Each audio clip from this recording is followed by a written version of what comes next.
Bon matin pour moi, bon après-midi pour toi, Mathieu, ça va bien?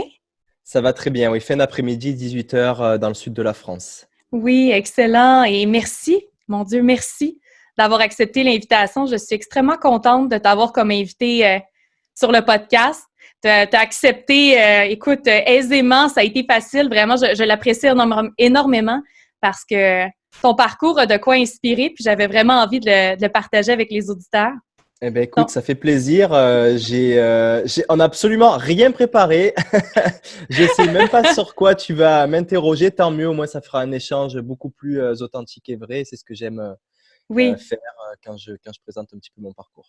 Oui, ben oui, exactement. Donc, les choses qui te viennent en tête, ça se veut authentique, go with the flow.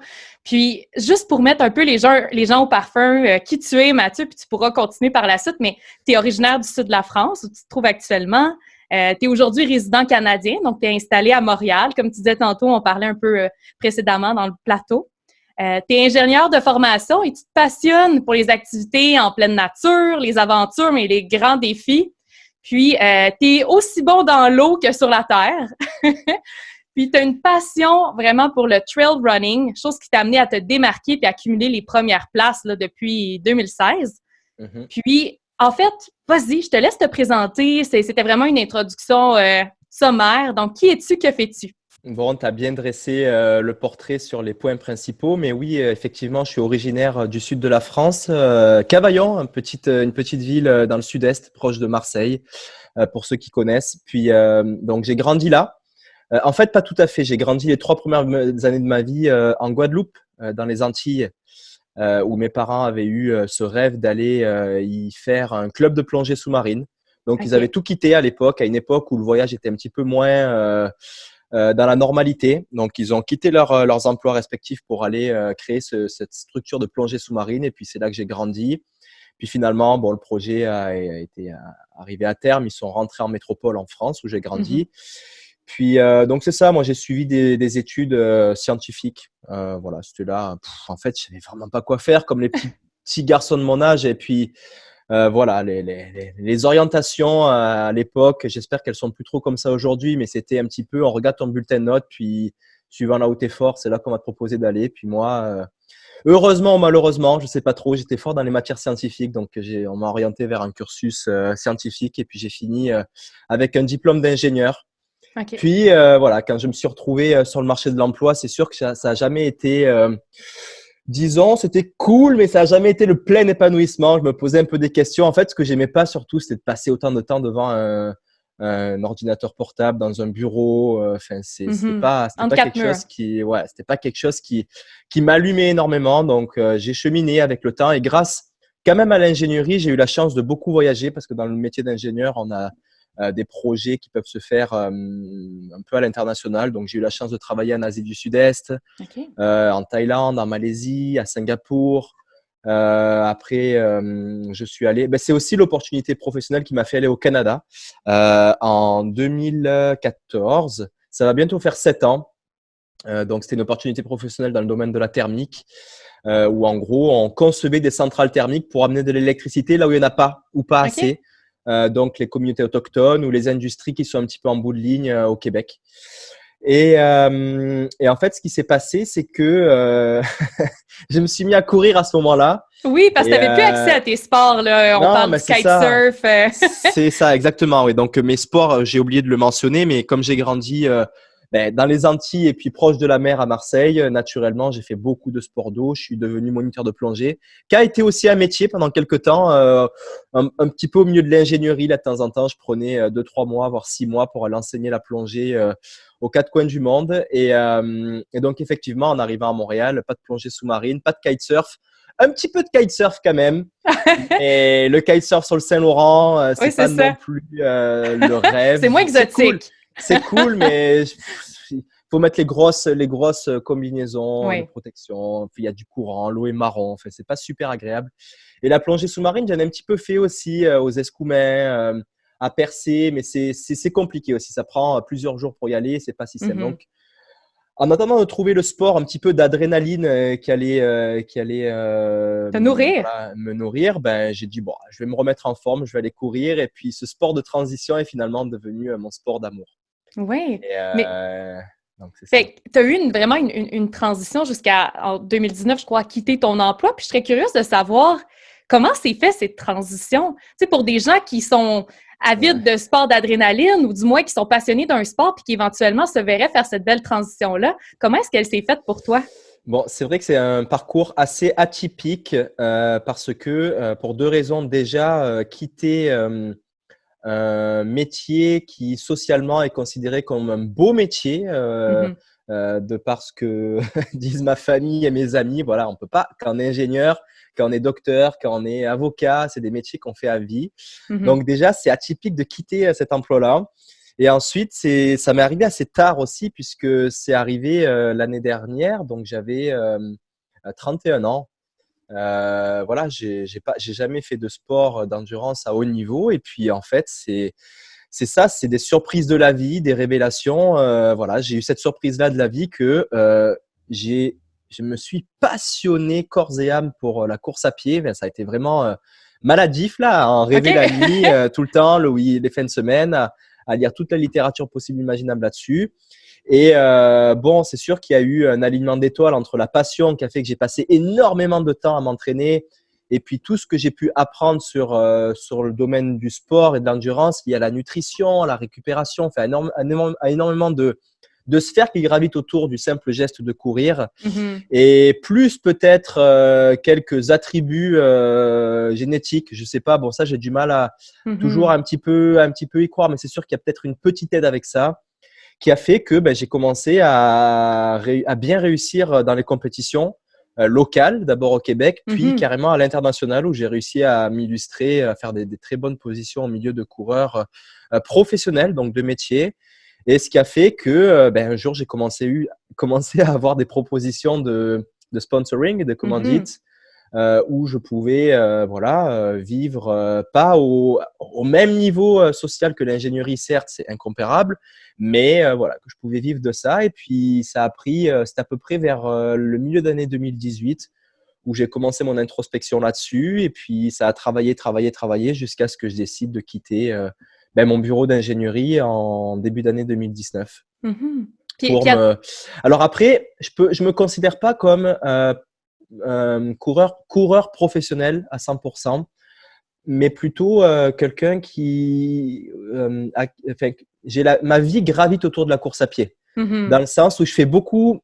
Si tu me demandes ce que c'est mon travail aujourd'hui, j'ai plusieurs travails en fait. Si la définition de travail, c'est qu'est-ce qui me rémunère, aujourd'hui, ce qui me rémunère, c'est de faire du coaching auprès de sportifs Mhm. et de faire aussi, donc je suis embauché pour la Clinique du Coureur, qui est une entreprise qui évolue dans le domaine de la course à pied, en tant que leader de cellule de développement de l'entreprise à l'international. Donc c'est surtout ça qui me rémunère. Et Mhm. ensuite, je suis aussi, bon, mais en tant que athlète de course à pied, voilà, c'est quelque chose pour lequel je suis dévoué à 300%. Et voilà, encore aujourd'hui, je voyage énormément pour ça. Et donc, ma vie gravite autour du sport aujourd'hui et avant, elle gravitait autour de l'ingénierie plutôt. Oui, non, c'est ça. Puis, je serais curieuse de te parler de ces nombreux voyages que tu as fait, te performer à l'international et tout ça. Est-ce qu'il y a des courses qui t'ont marqué? Est-ce qu'il y a des voyages de courses qui sont vraiment venus te chercher? Ça peut être autant au niveau personnel que de par le paysage, les vues. Mais en fait, c'est une question qu'on me pose souvent et c'est très difficile de faire un choix. Je pourrais jamais te faire un top 3, top 5, top 10. Mais Mhm, c'est vrai que par rapport à ce que tu viens de dire, les courses vont venir te chercher sur différents aspects. Par exemple, je repense à la Transalpine, qui est une mhm, course à étapes que j'ai fait, qui est très connue en Europe. La Transalpine, c'est une course qui traverse toutes les Alpes, du nord au sud. On part d'Allemagne, on passe par l'Autriche, par la Suisse et on finit en Italie. C'est une course d'environ entre 250 et 300 kilomètres. Ça dépend des années. Et la particularité de cette course, c'est qu'elle se fait à deux avec un OK. partenaire.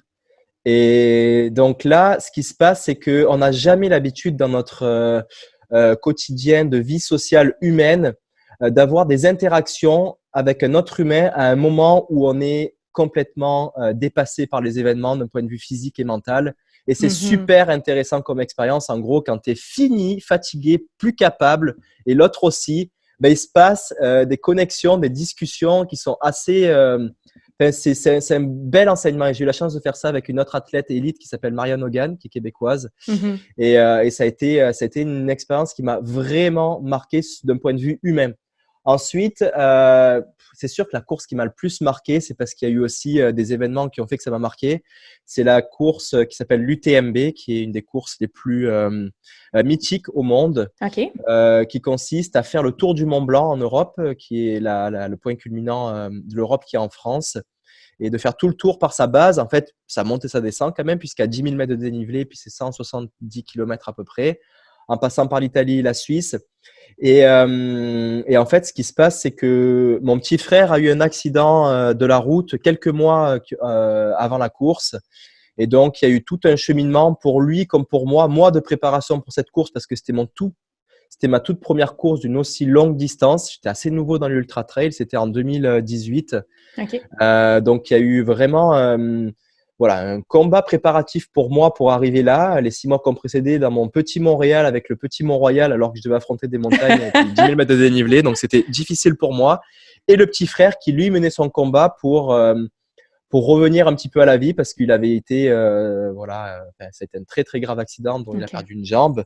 Et donc, on a cheminé ensemble pour finalement arriver là-bas, moi, faire le tour complet, puis lui, je lui avais donné la responsabilité d'être mon crew, là, de venir sur les OK. ravitaillements pour m'apporter, en fait, pour être le deuxième cerveau de ma mère, parce que c'est elle qui s'occupait de ça. Mais comme elle a un peu tête en l'air, bon, lui, il fallait qu'il ait la responsabilité de vérifier qu'elle fasse tout correctement. OK. Et donc, voilà, c'était seulement 4-5 mois après son accident. Et donc, il avait à peine sa nouvelle prothèse. Il réapprenait à marcher. Puis, il fallait qu'il court en haut des montagnes pour venir m'apporter à manger, à boire. Et puis, il a fait la fin du parcours aussi avec moi. Et donc, c'est sûr que c'est quelque chose. Enfin, c'est la course où j'ai le plus pleuré, où les parents ont Symbolique pleuré. forte. On a pleuré, on a ri. D'un point de vue émotionnel, là, c'était imbattable. Et si je te donnais, tu as parlé de paysage tout à l'heure, une course qui m'a Ouais. vraiment marqué aussi niveau paysage, c'est au Guatemala. Une course que j'ai faite il y a 2 ans. En fait, j'ai vécu un truc fou, c'est que la course passait par 3 volcans. Donc, c'est vraiment des volcans triangulaires, comme un enfant dessinerait sur un papier, ou même nous-mêmes, là. Et le deuxième volcan, El Fuego, était en éruption, était en Rien de moins. activité. Rien de Rien de moins. moins. Et je me souviens de cette course-là. En plus, j'avais une forme incroyable. Donc, j'avais la chance d'être premier à ce moment-là. Et enfin, je me souviens de monter El Fuego, donc ce deuxième volcan, au moment où c'est le lever du soleil. Donc, il est 5 heures du matin parce qu'on est parti la nuit là. Et là, tout autour de moi, à 360 degrés, je vois l'horizon qui est rouge vif. Et là, au milieu, le volcan qui est en train de cracher de la lave rouge, mais avec un bruit, mais c'est indescriptible tellement que c'est fort.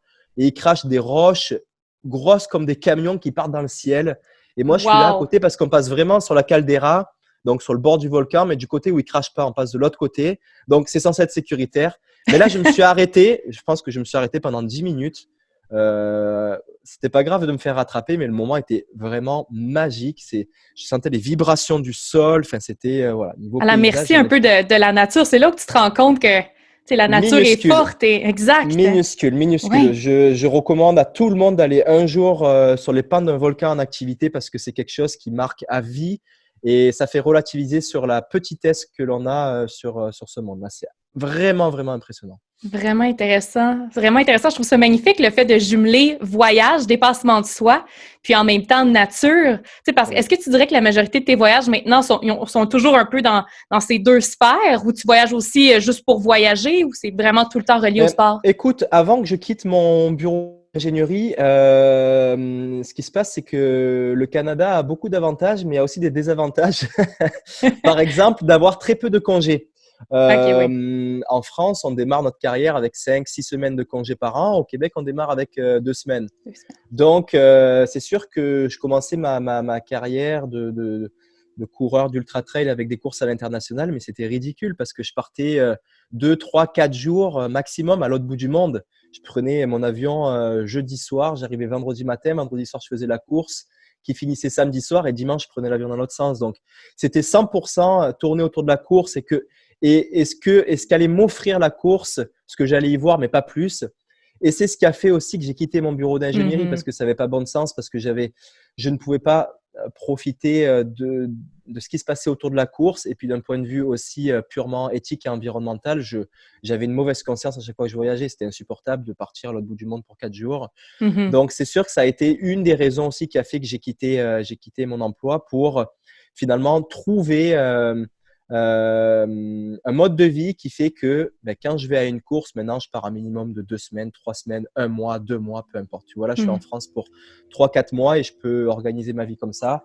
Et Oui. depuis, c'est sûr que je vais donner un exemple. En début d'année, je suis parti en Nouvelle-Zélande 1 mois. OK. Donc, ça Voilà, te donne le temps de vraiment être comme un local, puis… c'est ça. Donc Mhm. j'en profite parce que le voyage, c'est aussi une grande passion pour moi. Et donc, il y a la course qui va être le prétexte pour se rendre là-bas. Mais la course va être, va me prendre 2-3 jours sur le total. Mais ensuite, derrière, je vais voyager, Mhm. visiter et puis faire tout ce que j'aime. Voilà, regarder des OK. cultures. En l'occurrence, je suis passionné un petit peu par les cultures des peuples du Pacifique, là, voilà, polynésiens, marquisiens. Et puis là, voilà, j'avais la chance de découvrir les Maoris Mhm. en Nouvelle-Zélande. Donc, j'ai passé beaucoup de temps un petit peu à explorer leur site et leur culture. Donc, c'est comme ça maintenant que j'aborde aussi ma vie. Il y a les courses, qui est le prétexte du voyage, mais derrière, je vais aussi en profiter pour visiter beaucoup plus de sphères et d'aspects qui touchent pas forcément à la course. Mhm. Non, je trouve ça vraiment intéressant. C'est toujours intéressant en fait, de jumeler les deux puis de se laisser assez de temps pour faire un slow travel, prendre le temps d'explorer, s'immerser dans la culture locale. C'est Bref, ça. Moi, j'ai vraiment oui, besoin, quand je voyage maintenant, c'est de pas avoir le stress de tout voir, tout faire. oui. C'est quelque chose que je faisais quand j'étais jeune. J'avais mon guide du routard, mon Lonely Planet, puis j'essaie de cocher toutes les cases dans ce livre-là. Mais c'est quelque chose que je supporte plus faire. Maintenant, il faut vraiment que, à partir du moment où je sens que je suis connecté au pays et que je suis vraiment en train de voyager, c'est quand le matin, je me lève, j'ai pas mis de réveil, je descends doucement, je vais prendre mon café, comme font les locaux, je prends mon café tranquillement, je lis les news, je retourne dans mon auberge. Et puis là, c'est là que je sens que, OK, là, je suis en train de voyager. Hmm. Ouais. Ah oui, je connecte énormément à ce que tu dis. Puis, Mathieu, j'aimerais ça nous ramener sur un élément que tu as mentionné tantôt, où tu parlais de l'expérience de vivre un défi à deux. Tu sais, de connecter avec, de vivre, c'est ça, de surmonter des défis à deux, ça amène une profondeur dans l'échange, dans la connexion humaine. Puis, je sais que on nous ramène, je pense, l'année passée, tu as fait une aventure d'une vie. Ouais, ouais, T'as participé à la 21e édition. Mon Dieu, j'ai perdu, j'ai pas le titre dans mes notes. Koh-Lanta, c'est Merci. Survivor. C'est la version Survivor française. Exact. Voilà. Exact. Puis je serais juste rapidement intéressée à ce que tu nous parles de cette dynamique de survivalisme, mais aussi d'équipe, parce que tu es habitué, bon, à deux ou tout seul dans tes épreuves. Et là, tu étais non seulement à devoir survivre toi-même, mais aussi à le faire en équipe avec tes pairs. Donc, parle-nous un peu, peut-être nous décrire c'est quoi Koh-Lanta. Mais tu as bien choisi les mots, hein, c'est l'expérience d'une vie. Moi, je me suis Mhm. fait vraiment surprendre en allant là-bas. Parce que j'avais quand même des fortes expériences en tant qu'ultra-trailer de dépassement de soi. Je me suis mis dans des situations très, très complexes, on va se le dire là. Et j'ai réussi à passer au travers, à trouver des moyens pour passer au travers. Donc, j'avais quand même déjà quelques indices sur comment passer des difficultés mentales. Mais là, je me suis fait vraiment surprendre. Donc, on revient dans le contexte. Koh-Lanta, c'est pour ceux qui connaissent au Québec, c'est le Survivor américain qui s'appelle Mhm. Koh-Lanta en France parce que la toute première édition, il y a 20 ans en arrière, avait été fait sur l'île de Koh Lanta en Thaïlande. Bon, maintenant, ça se fait un petit peu aux quatre coins du monde. Là, ça avait été au Fidji. Mhm. Et donc, c'est une émission qui est très, très, très populaire en France. Je pense que c'est le programme qui est le plus regardé après les matchs de soccer. Donc, c'est des rendez-vous hebdomadaires tous les vendredis soirs entre 6 millions et 8 millions de personnes qui regardent OK. ça. Donc, il y a une énorme ferveur autour de ça. Et en ce moment, ça passe à la télé, là. Donc, c'est pour ça que je suis en France. OK, donc on peut te suivre Oui, oui, les oui. émissions sur TV1, ça se peut-tu? TF1, ouais, c'est la chaîne, TF1, OK. c'est une chaîne TV, c'est la une en fait, qu'on appuie sur le OK. 1 en France. Et donc, le concept, c'est qu'on te largue sur une île comme un naufragé. Et c'est quelque chose que j'ai en fait toujours rêvé de faire au fond de moi, hein. C'est un petit peu, ça peut paraître sadique là, mais j'ai Te toujours faire rêvé que larguer sur une île déserte. ben non, mais que mon avion se crache, mais qu'on survive OK. là. Et voilà, j'ai été un petit peu nourri par ces films et ces livres, le Disney Robinson Crusoe. Alors eux, Ouais. c'est un bateau qui fait naufrage et puis ils se mettent à construire des cabanes en famille. Bon, c'est Disney, donc c'est un petit peu plus souple là, mais on a aussi l'histoire de Robinson Crusoe, on a aussi le film avec Tom Hanks là. Bon, en Seul au français, monde. c'est Seul au monde, oui, c'est ça, ouais, Seul Mhm. au monde. Et d'ailleurs, ça se tourne au Fidji, là où on a fait, exactement là où on a fait l'émission koh l'année dernière.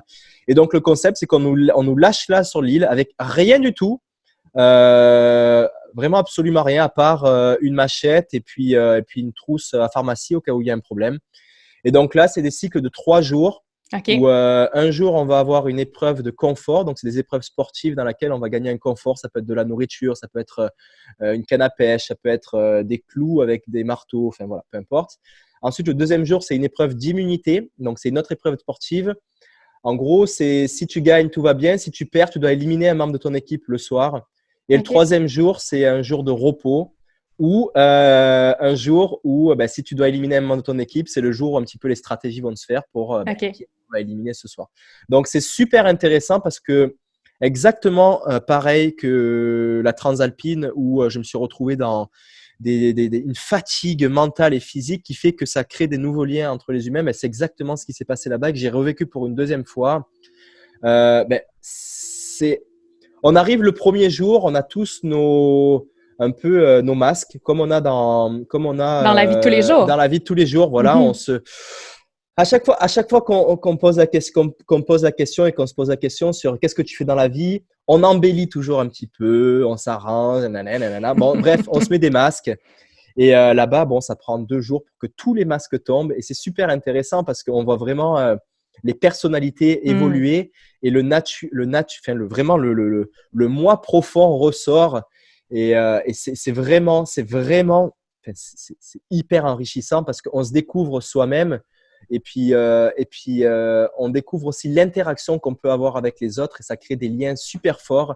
Et ça Mhm. fait prendre conscience aussi des mots le mot collaboration que j'entends tout le temps, que j'entendais tout le temps dans le monde de l'ingénierie, voilà, dans les bureaux, mais c'est pas, c'est pas concret en fait, parce que c'est des projets qui sont intellectuels avec de la gestion de projet, des jalons, des lignes financières, et puis c'est jamais concret. Et là, en fait, Mhm. la collaboration, on la vit vraiment concrètement, et on se rend compte de l'importance du groupe pour survivre.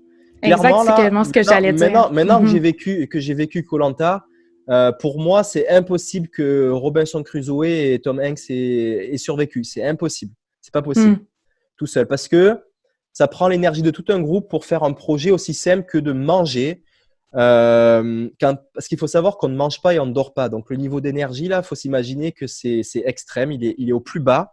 Et donc pour aller pêcher 2 crabes, ça va prendre 2, 3 personnes qui se mettent autour du rocher. Au moment où tu soulèves le rocher, le crabe part super vite, il faut sauter dessus, mais c'est comme au ralenti tout rouillé, hein, tu n'as plus aucune énergie. Donc, ça prend quelques heures pour réussir à attraper 1 ou 2 crabes. Et derrière, tu reviens au camp épuisé. Et ça prend d'autres personnes pour aller couper du bois, alimenter le feu, aller chercher de l'eau, chauffer les Vraiment un crabes. partage des Voilà. Et responsabilités. puis chacun dans le projet manger un crabe, mais ça a pris toute une équipe pour pouvoir arriver à terme de ce projet-là. Et tout seul, ça n'aurait pas été possible. Mhm. Non, ça aurait pas été possible parce que sur l'île où on était ou sur l'île où on est, il y a trop peu de ressources pour que tu fasses un assez gros, si tu étais tout seul, un assez gros festin pour pouvoir récupérer l'énergie pour aller rechasser une deuxième fois. Là, il n'y a pas assez de nourriture. Donc, tu Mm. fais juste tout le temps dégrader ton énergie. Et c'est juste, voilà, faut essayer de la canaliser un maximum, la conserver. Mais ça prend toujours le groupe pour survivre et c'est une expérience. Enfin, voilà, c'est vraiment enrichissant. Et puis, c'est là qu'on s'est rendu compte aussi, je me souviens, j'ai des souvenirs forts. Hein. On était assis en fin de journée, donc on vit vraiment l'essentiel. Là, par exemple, on vit au rythme du soleil. On n'a pas de montre, on n'a rien, on n'a pas de lumière frontale. Ça fait que quand le soleil se couche, il fait nuit noire, tu es obligé d'aller te coucher. Mais nous, on observait quand même le coucher du soleil. Et on était tous, on se le disait le soir, on grignotait une petite noix de coco ou voilà, un petit crabe là. Et en fait, on se disait, mais on est trop bien. On était envahi par une sensation. Enfin, moi je le dis, j'avais vraiment une sensation de bonheur qui me prenait à en Mm. faire couler des larmes à mes yeux. Alors, c'était aussi le fait d'être hypersensible à ce moment-là. Il faut savoir que quand tu manges pas et que tu dors pas pendant T'es plusieurs jours, tu es affaibli. hypersensible.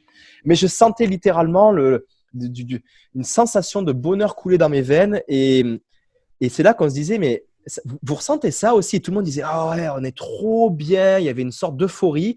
Et je disais au groupe, mais vous vous rendez compte qu'on n'a rien. On n'a rien. Avez-vous déjà ressenti une sensation de bonheur aussi forte dans vos vies urbaines et plus ou moins matérialistes, entre guillemets?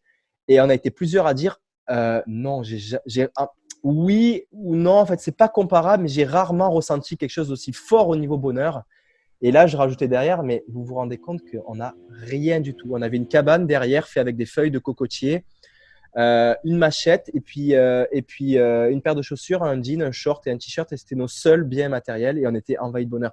Et c'est là que ça nous a fait prendre conscience que on peut être heureux avec pas grand-chose. Et ça, c'est du concret. C'est vraiment du concret là, parce que on nous dit souvent dans les livres de comment dire, de développement personnel. Développement personnel, voilà, chercher le bonheur, se dématérialiser, être plus minimaliste. Mais là, quand tu le vis vraiment, c'est là que tu te rends compte que effectivement l'essentiel peut vraiment apporter le bonheur. Je dis, après, il faut pas être extrême non plus, mais à avoir vécu avec, moi j'ai fait l'extrême, rien du tout. Voilà, faut trouver le juste milieu entre trop et pas du tout, et on peut vraiment s'épanouir avec pas beaucoup.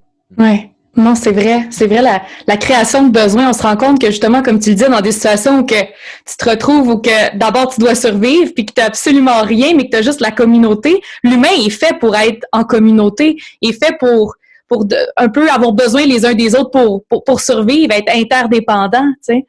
Puis, je serais curieuse de savoir si, Mathieu, suite à cette expérience-là, t'as envie de reproduire des situations de survivalisme dans tes courses pour te ramener à l'essentiel. Est-ce que tu sens que ça va être quelque chose que tu vas rechercher davantage? Les courses, c'est alors les courses d'ultra trail, même si c'est ultra sauvage, ultra naturel, et puis il y a personne pour venir nous sortir de là, quoique, non, j'exagère.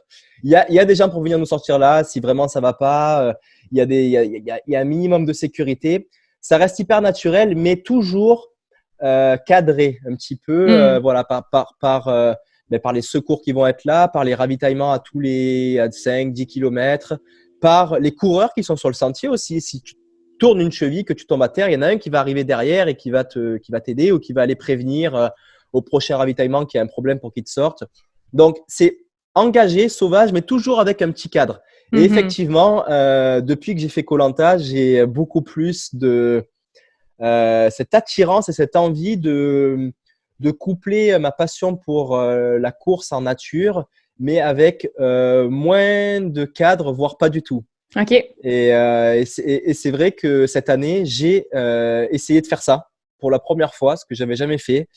Alors, c'est sûr que j'y pensais depuis un petit moment, mais c'est toujours pareil. Moi, je suis nouveau dans l'ultra trail et puis j'ai des propositions de voyage, mais incroyables. Enfin, c'est fou là. Je suis invité aux 4 coins du monde, au Chili, à Tahiti, en Argentine. Enfin, c'est fou là. Je peux vraiment envoyer le globe terrestre et puis mettre le doigt dessus et puis il y a des courses partout. Donc c'est sûr que j'ai toujours, ça fait que 2-3 ans, fait le choix d'accepter ces invitations-là qui me faisaient rêver. Et finalement, la pandémie a été l'opportunité pour essayer cette expérience-là et ajouter à ça, et c'est ce que je disais en introduction, c'est des étoiles qui s'alignent là. Ajouter à ça l'expérience de Koh-Lanta que j'avais vécu de Survivor là, ce qui a fait que j'ai fait un projet de ce type cette année en 2020. Puis on pourra. J'ai traversé toute la Gaspésie en courant avec, je vais pas dire aucun cadre, mais le minimum, voilà. Ouais. Puis en fait, on pourra y revenir, Mathieu, parce qu'inquiète-toi pas que je veux qu'on parle de ces deux, en fait, Mont-Royal, mais aussi la Gaspésie. J'aimerais qu'on y revienne, mais avant de sauter dans ce sujet-là, en fait, si tu le permets, j'aimerais qu'on puisse parler un peu de mental, de force de mental par rapport au documentaire qui a été réalisé avec, Caroline. Avec Caroline, rapidement, parce que je sais que tu affectionnes particulièrement partager ta passion à travers des histoires, des récits, reportages, vidéos, photos, puis il y a quelque chose qui a été dit par rapport à ta vie, comme de quoi tu vis tes rêves, puis il y a vraiment un élément du mental qui te permet de performer, puis un peu de mettre à l'écart le stress, les doutes, pour vraiment focusser sur ce que tu as à faire pendant une course, un ultra trail, puis justement, ça serait quoi un peu tes éléments clés, tu sais, basés sur le documentaire? C'était quoi d'abord le but? Puis aussi, parlons un peu de force du mental. Bon, ce documentaire, en fait, à l'origine, pour remettre dans le contexte, donc, je côtoyais Caroline dans l'année 2018-2019, et puis j'avais pour projet d'aller courir donc cette UTMB. Et il faut savoir que moi, à ce moment-là, l'UTMB, c'est une course qui est quand même très difficile et c'est un projet de plusieurs années. OK. Voilà, parce qu'il faut s'y préparer, mais aussi comme elle est très demandée, il y a une loterie pour s'y inscrire, et puis en moyenne, avant d'être pigé, l'organiser, ça prend 2-3 ans. Et donc moi, j'ai commencé les ultra trails en 2017 et j'étais sur la ligne de départ de l'UTMB en 2018. Alors, Ce qui est quand même oui, phénoménal. c'est ça, 2018. Oui, voilà. Ouais. Et donc, Caroline, qui est une personne qui adore prendre la caméra et en fait aller filmer des humains qui sont dans un contexte difficile de par le terrain ou par l'engagement mental, a clairement vu dans mon cheminement qu'il y avait quelque chose à faire par rapport au fait que voilà, il y a Mathieu qui vient de commencer l'Ultra Trail depuis 1 an. Et là, il va courir l'UTMB dans 6 mois. Il faut que je filme cette préparation-là. Et puis, il va se passer des trucs. C'est sûr qu'il va se passer des trucs. Et puis, elle m'a proposé le projet. On en a discuté. Et puis, j'ai dit go. Et donc, c'est sûr qu'il y avait aussi, j'expliquais dans l'aspect mental que j'utilisais beaucoup ma connexion avec le monde sous-marin pour m'apaiser dans des moments qui vont être très stressants, comme la préparation la veille d'une course ou dans les ravitaillements. Et puis, j'utilise beaucoup ça. Elle a dit, ah ben, ok, c'est intéressant, on va aussi aller explorer ça, le côté un petit peu connexion, océan que tu as et comment tu t'en sers dans ton aspect mental. Et voilà, ce qui s'est passé, c'est que il y a eu l'accident de mon petit frère. Oui. Et finalement, le documentaire a pris une autre tournure. On est plus parti vers l'histoire que j'allais avoir avec mon petit frère que l'océan. Alors, c'était hyper. On voulait le mettre quand même dans le documentaire, mais finalement, je trouve qu'à l'issue, on a un petit peu. Ça a été vraiment. Il se passe. En fait, ça a été ça. Ça a été au jour le jour. Il se passe des choses nouvelles et puis on va le mettre parce que c'est ça la vie. Et donc là, le petit frère, je lui dis, écoute, moi, je me souviens, c'était à peu près. Je crois, janvier, là, je rentre en France 3 jours après son accident parce qu'il avait failli laisser de la peau, donc il fallait que je rentre. Et là, je me souviens, il se réveillait dans son lit d'hôpital et je lui disais, pour essayer de lui remonter le moral, que dans 6 mois, moi, j'ai la course de ma vie et puis toi, il faut que tu sois là et que tu me soutiennes. Et puis, au début, j'avais lancé ça un petit peu comme des paroles en l'air parce que je savais pas quoi dire dans ces moments-là. Hein, quand on est dans une chambre d'hôpital, qu'il y a tout le monde qui pleure, tu essaies de sortir des choses pour égayer l'atmosphère. Le moral, oui. Mais finalement, en fait, lui s'est pris au jeu et puis il a dit à ma mère, ouais, ok, ben oui, non, mais parce qu'il est resté quand même 3 mois à l'hôpital avant de sortir là en rééducation. Il a dit, ah, mais il me faut une prothèse parce qu'il s'est fait amputer la jambe. Il me faut une prothèse pour pouvoir courir. Et puis là, il y a tout un combat qui s'est mis en place parce que nous, on ne connaissait pas ce monde-là. Et puis, ça coûte 20 000 euros, donc $30 000 une prothèse. C'est pas remboursé par les assurances. Donc, il a fallu, ça a été tout un truc, mais on s'est battu pour le truc. Et puis, lui, en voyant que ça lui tenait vraiment à cœur de venir courir avec son grand frère à l'UTMB, je lui ai dit, écoute, ce qu'on va faire, c'est que tu vas faire mon assistance et puis on va même courir la fin de la course ensemble. Wow. Et là, au moment où j'ai dit ça, j'ai dit, mince, mais quelle erreur je viens de faire ou quel engagement et quel courage j'ai eu à ce moment-là, parce que cette course-là, c'était que des chiffres que j'avais jamais vécu. J'avais jamais couru aussi longtemps, d'une aussi longue distance et avec un aussi gros dénivelé. J'avais jamais fait ça, donc c'était un total inconnu. Et donc, il faut savoir que dans les ultra trails, c'est tellement long et difficile que y a une possibilité d'abandon. Sauf que là, j'avais dit à mon petit frère, on va courir l'arrivée ensemble. Et là, mais la puissance de tenir ses engagements. C'est ça dans la course, mais j'aurais abandonné 10 fois. Sincèrement, j'aurais abandonné 10 fois.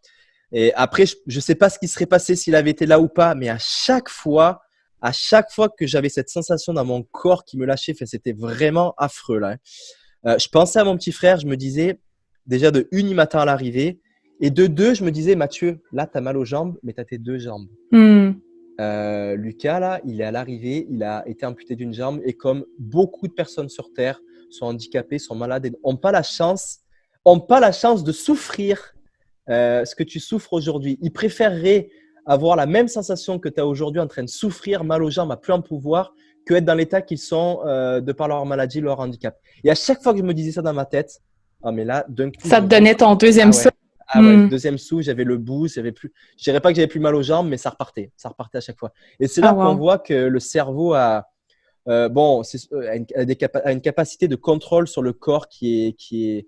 Enfin, ça nous dépasse. Alors, on l'entend souvent dans les livres qui ont été étudiés sur la psychanalyse, la psychologie, le sport, que à partir du moment où on commence à avoir un petit peu mal, on est à peine à 40% de ce que le corps est capable de nous donner. Oui. Alors, ce qui est expliqué, c'est que finalement, c'est des protections naturelles que nous met le cerveau. Alors, ça dépend des personnes. Il y en a que ça va être à 10%, il y en a que ça va être à 60% là, mais voilà, le fait est que le corps nous met le mental, le cerveau nous met une limite pour nous protéger finalement de, on ne sait quelle limite, je sais pas, une crise cardiaque, je sais pas quoi, mais il nous protège de quelque chose qui nous dépasse, mais qui est beaucoup trop loin et beaucoup trop sécuritaire par rapport au moment où on va vraiment se mettre en danger. Et comment tu joues avec ça? Excuse-moi, je t'ai coupé sur ta lancée. Tu penses que tu es à quel pourcentage et à quel point tu joues avec cette limite-là? C'est aller la toucher en fait. C'est y aller. Déjà, c'est y aller pour voir à quoi ça ressemble, parce que c'est pas en restant chez soi ou dans nos petites habitudes quotidiennes qu'on va aller toucher ces limites-là. Et une fois qu'on y est, c'est essayer d'user de techniques mentales, où ça peut venir naturellement, ou ça peut avoir été préparé avec un préparateur mental ou avec des personnes qui l'ont vécu, comme je suis en train de te l'expliquer par rapport au fait que mon petit frère m'a aidé. Mais clairement, quand je suis arrivé dans ces zones-là et que j'ai pensé à mon petit frère et que ça m'a permis d'aller chercher ces pourcentages-là en plus, je me suis dit, là, à ce moment-là, j'étais en pleine conscience et je me disais, ah d'accord, c'est comme ça que ça marche. Et je m'en rappelais. Ça fait que les courses d'après, quand je me suis retrouvé assez tôt dans la course, avec des sensations similaires d'un point de vue physique et mental, j'ai même pas eu trop besoin à penser à mes petites techniques mentales pour aller mieux. Je me suis dit, je l'ai déjà vécu à l'UTMB, je peux passer à travers ça facilement, allez, let's go, Matt. Et puis, boum, ça marche direct. C'est comme donner un sens à ce qu'on fait, mais qui nous dépasse, qui est plus grand que juste nous-mêmes. C'est de le faire aussi pour quelqu'un d'autre, qui fait partie de la mission, qui fait partie… Je sais pas, est-ce que j'ai raison de dire ça? Oui, en partie, c'est sûr qu'on peut… En fait, moi, c'est vraiment j'appelle ça des munitions mentales qui peuvent être vraiment très diverses, qui peuvent être personnelles, purement personnelles. Je fais ça pour me prouver quelque chose, ou parce que j'ai vécu quelque chose dans ma vie, ou parce que voilà, ça peut être purement personnel, mais ça peut être aussi, comme tu le dis, pour quelqu'un. Là, en l'occurrence, quand je parlais de mon UTMB, je l'ai fait pour moi, mais je l'ai fait aussi pour mon petit frère. Ça peut être aussi pour une cause. Enfin, c'est vraiment… Voilà, les munitions mentales peuvent être purement interpersonnelles, mais peuvent être aussi vraiment pour une communauté, pour d'autres personnes. Et ce qui fait que le champ des munitions est hyper vaste et propre à chacun, finalement. Et chaque épreuve aussi, les besoins du moment. Exactement. Et puis la vie fait que c'est sûr qu'à des moments, je vais utiliser souvent les mêmes munitions, parce que ça sera les mêmes toute ma vie. C'est quand je vais arriver au bout, mes parents vont être fiers, mes amis, ma communauté, etc. Donc ça sera toujours les mêmes, elles ne changeront pas. Mais il y a des choses nouvelles qui arrivent. Voilà, il y a eu le petit frère à ce moment-là, et puis il y en a d'autres qui arriveront, qui fait que à un moment donné, il y a un pied à mettre devant l'autre, et puis il faut le faire, et puis c'est ce qui va aider à le faire. Ouais. Puis tu sais, j'ai envie de mettre un pied devant l'autre, puis il faut le faire, puis nous ramener à la situation qui actuelle. Il n'y a pas les quelques mois qui ont passé, la situation COVID, parce que tu étais pour te mesurer à l'élite mondiale, t'avais obtenu une deuxième place au Tawaera Ultramarathon en Nouvelle-Zélande, tu avais remporté le 80 km, et là, tu te retrouves dans une situation où que tes courses sont annulées et tu veux t'entraîner, tu veux continuer à développer tes capacités. Fait que tu as fait preuve autant de résilience que de créativité, de parcourir le Québec. Et là, on se ramène, je t'avais coupé tout à l'heure, mais là, on va aller jouer là-dedans dans ce beau terrain de jeu-là. Mais parle-nous un peu de cette bulle qui t'est venue. Ça a été 2020, ça a été une année, je sais pas quel mot utiliser, mais très particulière et spéciale pour moi. Je vais pas dire négative parce que c'est sûr que la pandémie est négative, mais maintenant avec le recul, quand je regarde en arrière, elle a été hyper positive pour moi. Bon, pourquoi un petit peu négative au départ, au tout début? Parce que moi, 2020, en fait, c'était mon année. C'était mon année où je sentais que j'allais m'illustrer sur la scène internationale en tant que coureur d'ultra trail, parce que en 2019, ce qui s'est passé, c'est que j'ai quitté mon bureau d'ingénierie qui me cantonnait à des horaires classiques de 9 à 5 du lundi au vendredi. Et là, j'ai réorganisé ma vie grâce à la clinique du coureur où on peut travailler en télétravail à distance, grâce au coaching. Donc, je pouvais réorganiser ma vie comme bon me semblait d'un point de vue emploi du temps. Ce qui fait que dans l'année 2019, même si c'est mal parti au début parce que je me suis blessé, mais après, je me suis vite repris, j'ai énormément progressé.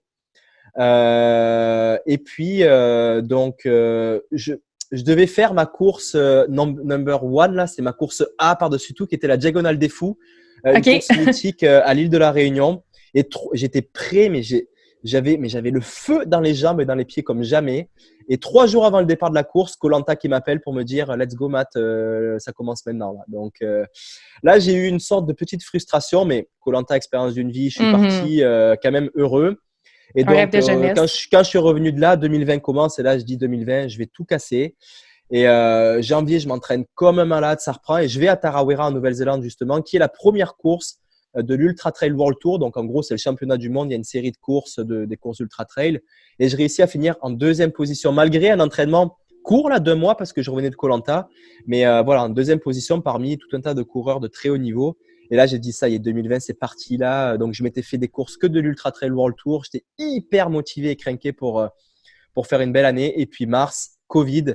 Et là, je dis, ah non, mais c'est pas possible, c'est maintenant que ça se passe pour moi. Non, toutes mes courses, j'allais en Espagne, j'allais en Italie, enfin, j'allais partout.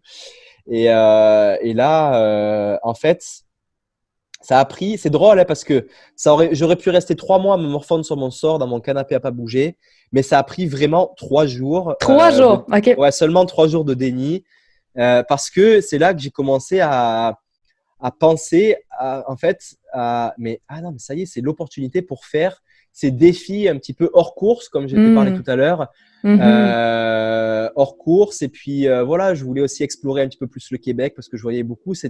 J'ai transformé finalement cette pandémie en opportunité. Donc ça a commencé très tôt par je suis allé faire le Mont-Royal. Non, d'abord le tour de l'île de Montréal. Oh, le tour de l'île, ok. C'est un truc auquel j'avais pensé depuis longtemps, mais j'avais jamais l'occasion de le faire parce que ça prend quand même un entraînement particulier. Puis ça amoche bien les jambes, on va dire. Et puis voilà, une nuit, je me suis levé à 22h. J'ai pris un café à 22h30. Puis à minuit, j'étais sur la plage Jacques-Cartier tout seul. Personne. Et là, j'ai commencé à taper le tour de l'île de Montréal par sa périphérie. Et puis 125 km plus tard, je suis revenu à mon point de départ. Et là, c'est là que ça m'a vraiment fait un déclic. J'ai adoré ça. J'ai adoré la préparation. J'ai adoré toute l'histoire de ce truc-là. Et puis derrière, j'ai dit, OK, ça y est, je suis motivé. C'est cette année que je vais faire le GR, là, le GR A1 au Québec, là, qui va partir de Matapédia jusqu'à Fourillon. C'est 650 km. Je suis un petit peu bloqué dans le calendrier parce qu'à cause des neiges, ça peut se faire que entre juin et fin août. Parce qu'après, il y a la chasse aussi qui commence. Oui. Donc voilà, et puis la fenêtre, c'était OK, ça peut être que le mois d'août, go. Donc je l'ai fixé. C'était pas si longtemps après, puis le projet pour moi était démesuré, c'était hors norme pour moi là. Et j'ai dit bon on va y aller. C'était quoi? Peux-tu juste nous mettre en contexte? Fait que, normalement, OK, un marcheur le fait en 40 jours. Puis toi, c'était un défi sur 7 jours. 100 km par jour, c'est bien ça? C'était un total inconnu parce que le GRA1, donc, qui part de Matapédia et qui va jusqu'à la pointe Forillon au-dessus de Gaspé, fait 650 km et passe par un terrain qui est ultra sauvage.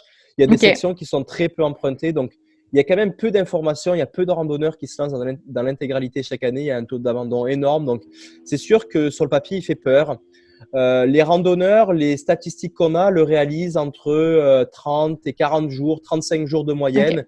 Et puis, un jour, donc il y a un site qui s'appelle FKT, Fastest Known Time, qui répertorie tous les temps les plus vite qui ont été faits à la course ou à la randonnée. Et sur ce parcours-là, c'était une vingtaine de jours, 19 jours. Mais il l'avait pas vraiment couru. C'était plus, disons, de la course-marche rapide, là. Donc, j'avais aucune information. Mais je savais que par rapport à mon expérience d'ultra-trailer, potentiellement, je pourrais être capable de courir une quinzaine d'heures par jour.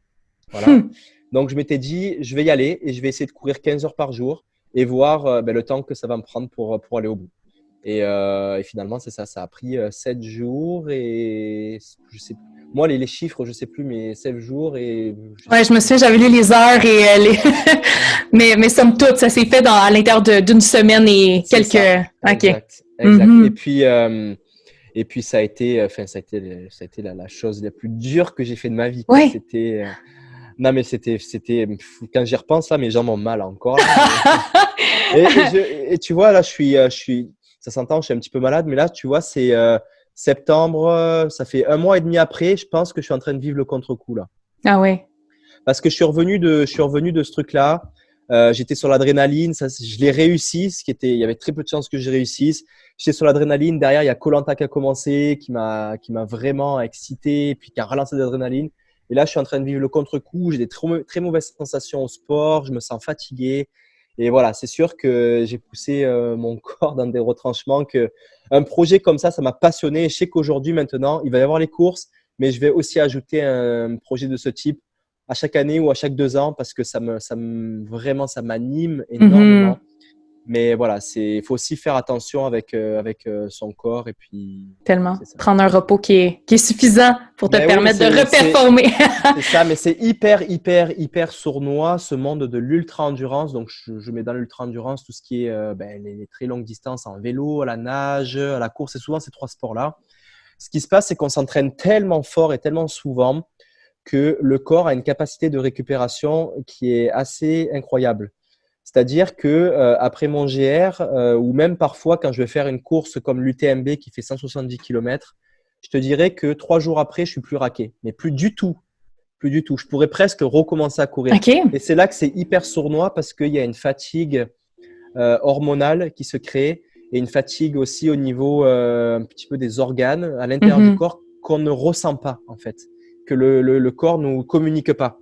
Et c'est là que c'est hyper dangereux, c'est que si tu reprends l'entraînement juste par rapport aux sensations physiques, tu peux avoir des troubles vraiment graves qu'on appelle les RED-S par exemple, Energy Deficiency Syndrome. C'est des trucs en fait où où tu as tes glandes thyroïdiennes et tes hormones qui lâchent. Et puis, parfois, ça va durer 6 mois, 1 an, mais parfois, ça peut durer la vie au complet. Okay. Donc, c'est ça qu'il faut faire très, très, très attention dans le monde de l'ultra-endurance.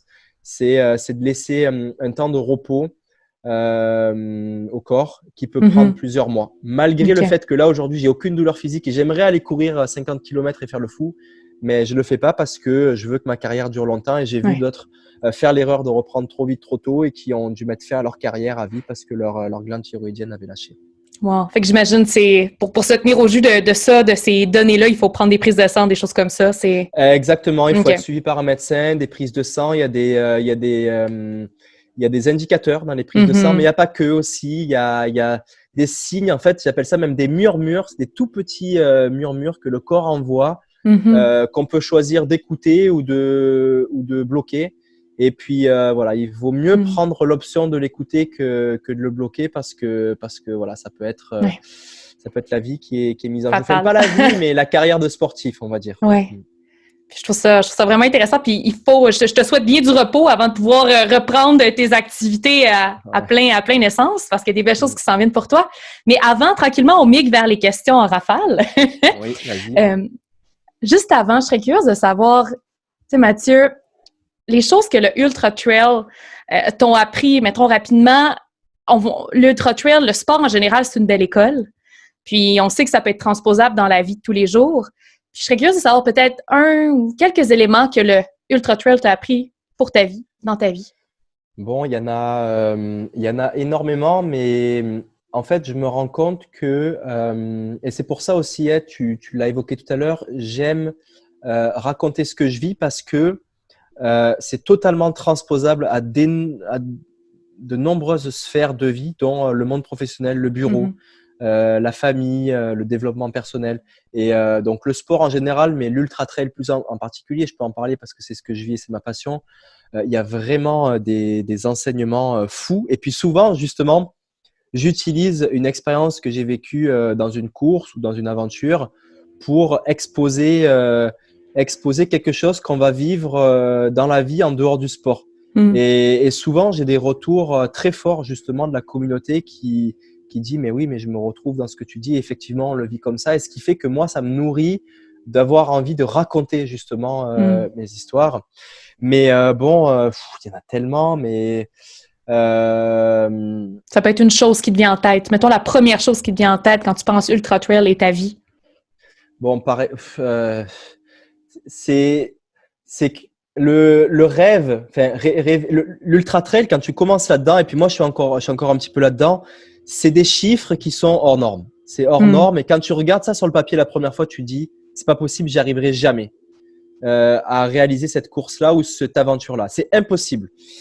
Et c'est la même chose dans la vie. Souvent, on a des rêves et des projets qui sont d'une dimension qui fait qu'on se dit, c'est impossible, j'y arriverai jamais, je laisse tomber. Alors, c'est nourri par des peurs ou c'est nourri par un manque de confiance en soi ou par un manque de est-ce qu'on a les compétences ou la motivation. Donc, il y a le pourquoi je veux le faire et pourquoi je peux le faire. Est-ce que j'ai vraiment les compétences? Est-ce que j'ai vraiment la motivation pour le faire? Et finalement, c'est une super école, l'Ultra Trail, parce que en fait, tu vas faire le cheminement pour y aller, mais c'est très concret. En fait, il y a plus de… Quand c'est un engagement physique, je trouve que c'est plus concret à mettre en place qu'un engagement intellectuel. Et donc, moi, avec un petit peu peut-être mon côté cartésien ingénieur, quand je prépare une course, je vais mettre plusieurs jalons. Tu vois, je vais mettre des étapes pour y arriver à cette course-là. Et finalement, quand je suis sur la ligne de départ, j'ai pas confiance en moi. J'ai le cœur qui bat à 3000, j'ai le ventre retourné. Je me dis, bon, ben, j'ai une possibilité. J'ai peur que j'échoue, que je vais abandonner. Mais finalement, pratiquement à chaque fois, je me retrouve à la ligne d'arrivée. Et finalement, quand j'arrive à la ligne d'arrivée, je me dis, mais comment j'ai fait pour me rendre là? Et je fais une rétroaction pour revenir à l'origine, au moment où j'étais sur ma table de salon avec le petit papier à écrire la course et comment j'ai fait pour me rendre là. Et finalement, c'est ça, mais j'associe plus, c'est vraiment, j'utilise le mot rêve parce que pour moi, le rêve, c'est quelque chose c'est pas quelque chose d'illusoire et qui est impossible. On n'a jamais cette définition-là dans le dictionnaire et le rêve est jamais associé à impossible. Alors souvent, on le retrouve associé au sommeil, quelque chose qui se passe la nuit, mais le rêve est aussi un mot qu'on peut associer à un projet qui va être très ambitieux, un projet qui nous passionne aussi, c'est un mot important, et un projet qui va être fixé dans le temps. Pour moi, c'est ça, un rêve. Et à partir de là, faut pas l'associer à impossible, ça doit être possible. Et ben, comment on s'y rend? Ben, c'est en faisant des jalons intermédiaires dans le temps. C'est sûr qu'il faut pas que ça soit non plus… faut être raisonnable là. Faut qu'il y ait quand même quelques semaines, quelques mois entre les deux et écrire des jalons qui font que, OK, si je réalise ce jalon-là, ça me laisse des chances d'aller au deuxième, au troisième. Et après le troisième, si j'ai réalisé le troisième, là, ça me laisse beaucoup de chances de réaliser mon rêve. Et puis à partir de là, je me fixe plus sur la ligne d'arrivée de mon rêve, mais OK, là, dans une semaine, il faut que j'ai fait le jalon numéro 1. Je pense qu'à ça. Je pense qu'à ça, qu'à celui-là, et j'avance un pas devant l'autre tous les jours. Je fais mon entraînement, je m'y prépare, je lis les livres que j'ai à lire, je me fais aider par les personnes que j'ai besoin, et boum, comme par magie, le jalon 1, il marche, et ainsi de suite.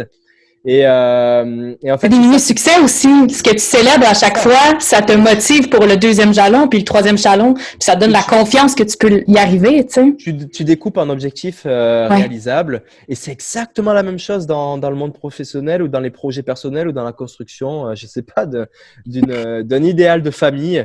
Et ça, c'est un enseignement qui est vraiment, vraiment, vraiment puissant dans le travail. Je trouve ça plein de sagesse, je trouve ça beau. Puis j'aimerais prendre le pouls sur une citation que tu as mise sur ton site internet que je trouve magnifique, inspirée de Forrest Gump. J'aimerais savoir. Vas-y, dis-nous-la. Non, mais c'est un petit peu un côté humoristique, mais c'est sûr qu'on aime bien sortir des citations toujours un petit peu de philosophes ou ou de grands écrivains, parce que de par métier, ils ont l'intellectuel pour sortir de telles citations. Mais Forrest Gump, c'est quelqu'un qui a des problèmes mentaux, c'est un attardé mental, mais qui finalement a eu une vie incroyable parce que il vit au moment présent et puis à chaque jour. Et c'est un petit peu, et moi je me trouve un petit peu Forrest Gump depuis 1 an parce que j'ai réussi à avoir une vie, à me construire une vie où je me suis offert du temps, et le temps est tellement précieux, ce qui fait que aujourd'hui, quand j'ai des surprises de la vie, des opportunités, je peux les prendre, ce que je ne pouvais pas faire avant. Et Forrest Gump, c'est exactement ce qu'il vit dans son quotidien. Il est militaire, il est champion de ping-pong, il a un business de crevettes, mais c'est des opportunités qui lui viennent au jour le jour, mais il n'est pas cantonné dans un métier, dans une projection future trop loin, qui fait qu'il peut prendre toutes les opportunités et il a une vie incroyable. Et c'est un petit peu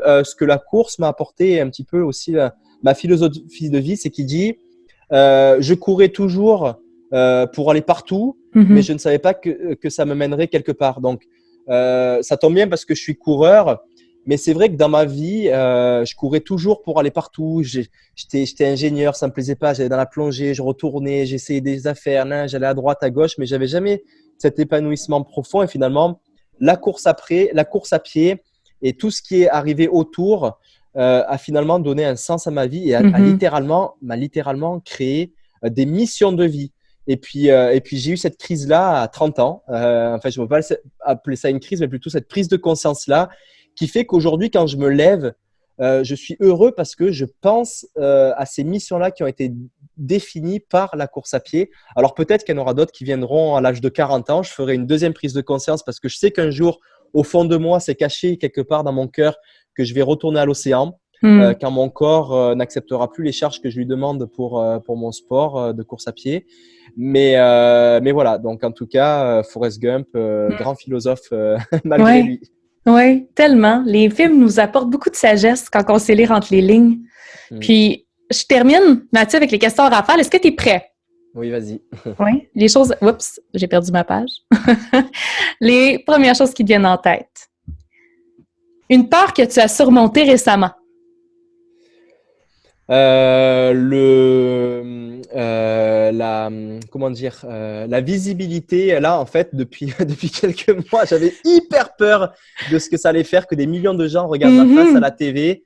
Mais finalement, c'est pas si pire. J'ai réussi à prendre le contrôle là-dessus. Ça te monte pas trop à la tête. Non, ça va, mais c'est spécial. Là, je marche dans la rue, puis les gens m'arrêtent et prennent des selfies avec moi.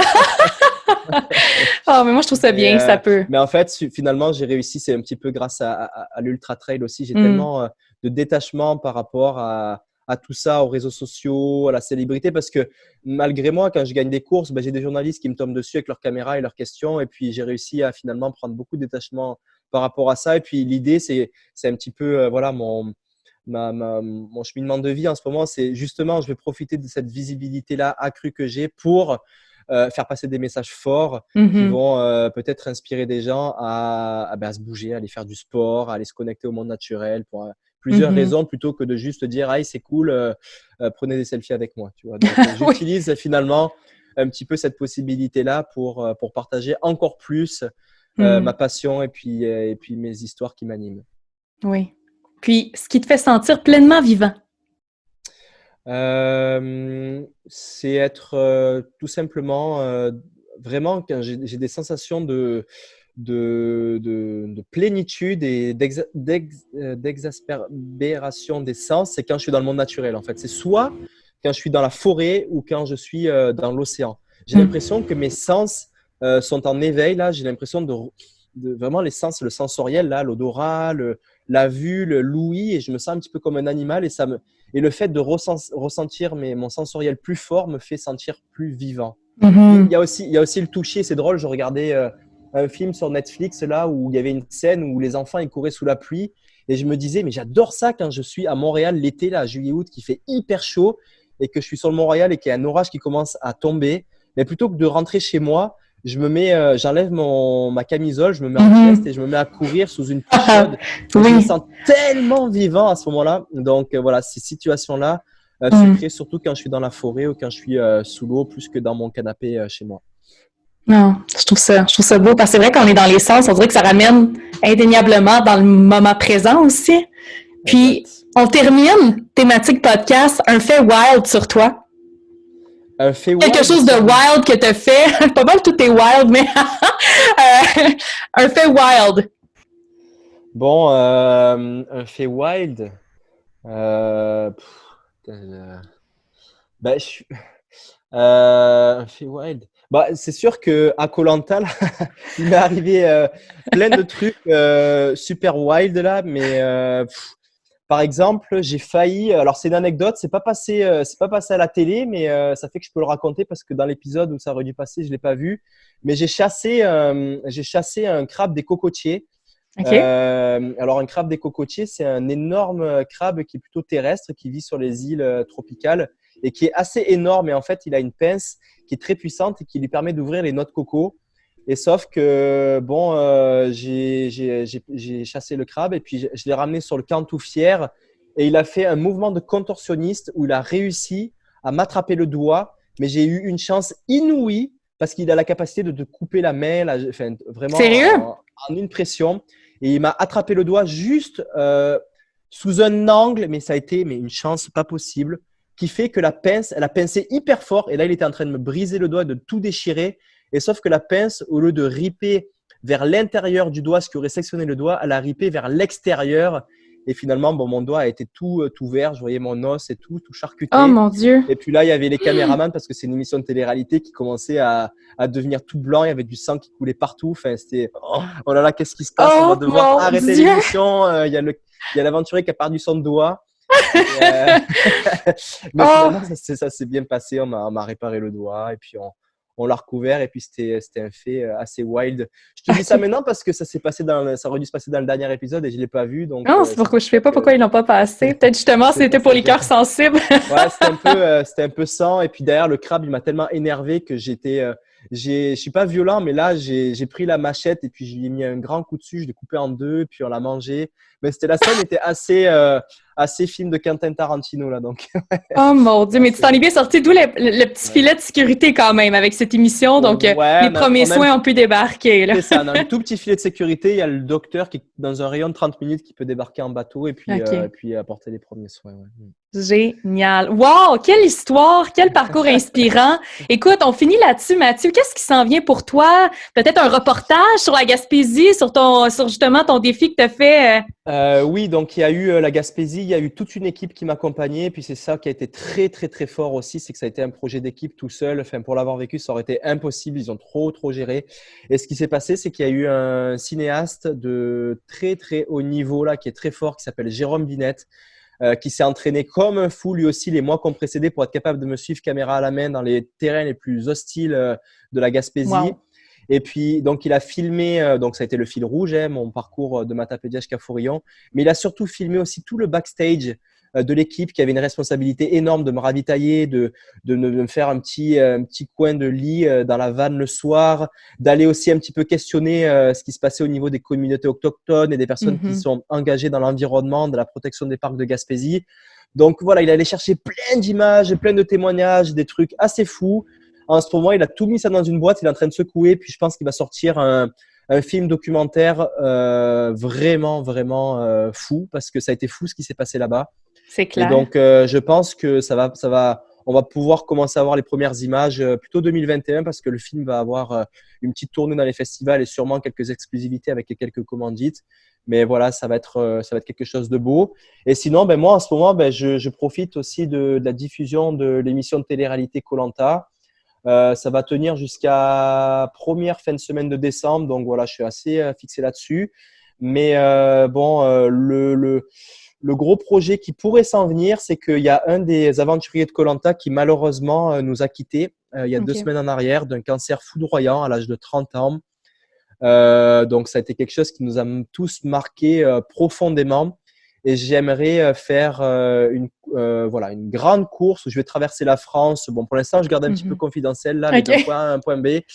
Dans le but de lever des fonds pour une fondation qui fait de la recherche sur le cancer pour la personne qui est décédée. Donc, c'est ce que je vais faire potentiellement dans le mois de novembre.